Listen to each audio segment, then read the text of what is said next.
The Senate Intel Committee is ramping up its investigation into possible collusion between the Trump campaign and Russia. The panel issuing a subpoena for fired former National Security Advisor Michael Flynn, not about testifying yet, but documents related to his interactions with Russian officials. Let's bring back our panel.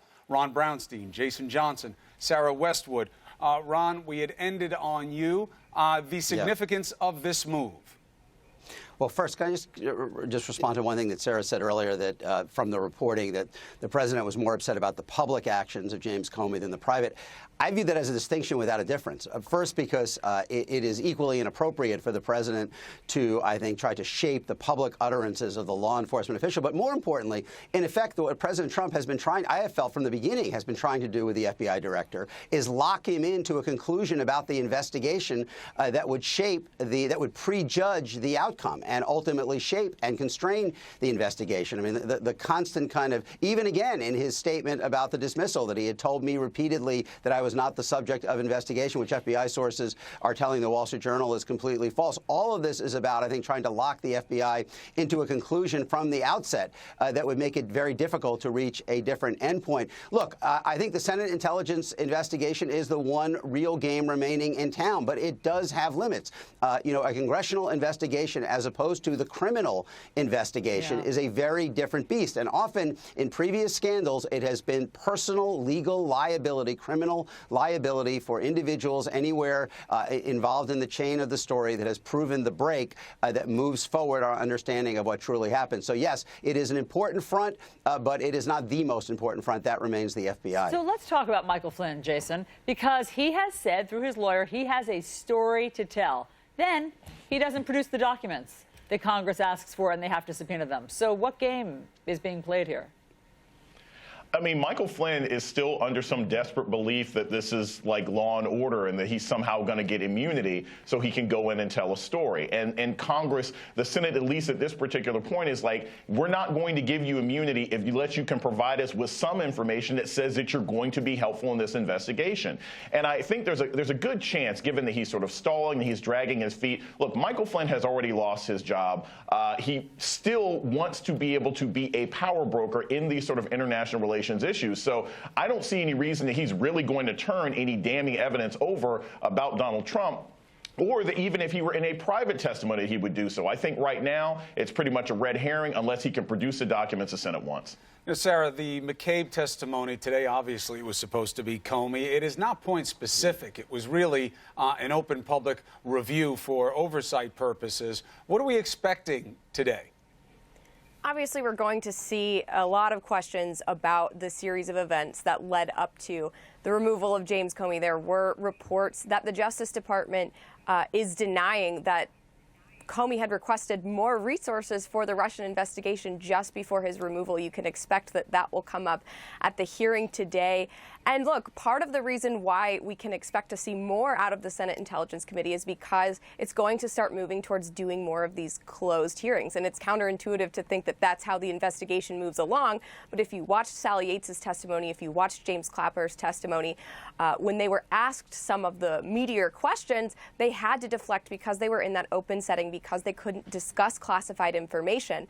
But officials, they don't have that luxury when they're in a closed classified setting. They have to answer those questions. And so that's where the real progress will come from this investigation, not in these open hearings, but in these closed ones. But in terms of real progress, Ron, here's what is so confounding. We keep seeing these, guests or these subjects being called in front of the Intel Committee or the Judiciary Committee. And then we have on our program members on those committees saying what we really need is a special prosecutor. What we really need is an independent commission on this. And so it just leaves you wondering, what can Congress really do if they sort of don't trust their own powers to make progress on this?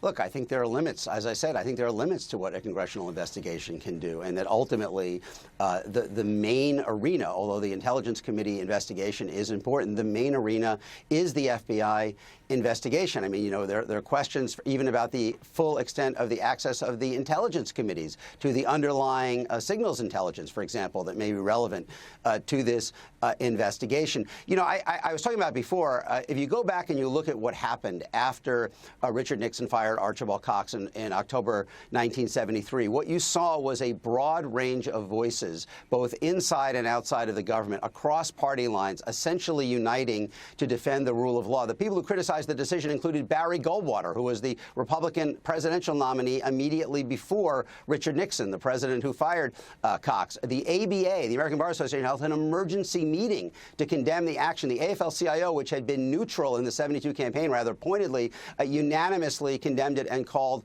for impeachment. In fact, that was the beginning of that process. Not saying that we're in anywhere near that today, but what I am saying is that, President Trump has, I think, absorbed the lesson that Republicans in Congress are willing to accept almost any kind of infringement on traditional checks and balances because they view themselves as part of a common political project with him, and they want him to sign their legislation. He has signaled his direction that he will fire Sally Yates, fire the district attorney, the Southern New York U.S. attorney, people who are investigating people in his orbit. The real question is there any pushback? Because without it, you can bet this is not the last time we have seen some of these traditional boundaries be overrun. So, Jason, what would be pushback? We hear talk of special prosecutor, but first of all, we don't know what there would be to prosecute right now. There's not a criminal investigation that's going on for him to harness, and there doesn't seem to be the bipartisan approval. Okay. Then you have Blumenthal saying, hey, this may be grounds for impeachment. I don't know where he's coming from. It seems like he's matching hyperbole on that. And then you got Chaffetz saying, I want the IG to look at this. Chaffetz, of course, a Republican. What do you see here in terms of the most likely pushback against the Comey ouster? I think there's a chance of the IG coming in, but I honestly think that most of these members of Congress, certainly what we're hearing from McConnell, certainly what we're hearing from Paul Ryan, is they're going to try to slow roll this as long as they can. I don't think they want a sort of modern-day Ken Starr running around snooping inside this investigation. That's why you've seen so much focus on, you even saw it in some of the hearings earlier this week where members of the Republican Party were saying, well, but did it affect the election? Did it affect the election? If it didn't affect the election, should we really be digging into it?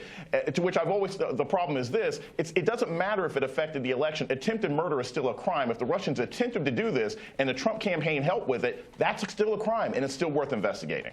I'll tell you what, that image from yesterday just sticks with me of Lavrov laughing at the media when they're asking about the Comey firing and the Russia investigation, and the Secretary of State saying, Mom. Boy, the irony in that. Panel, thank you very much. Appreciate you being with us.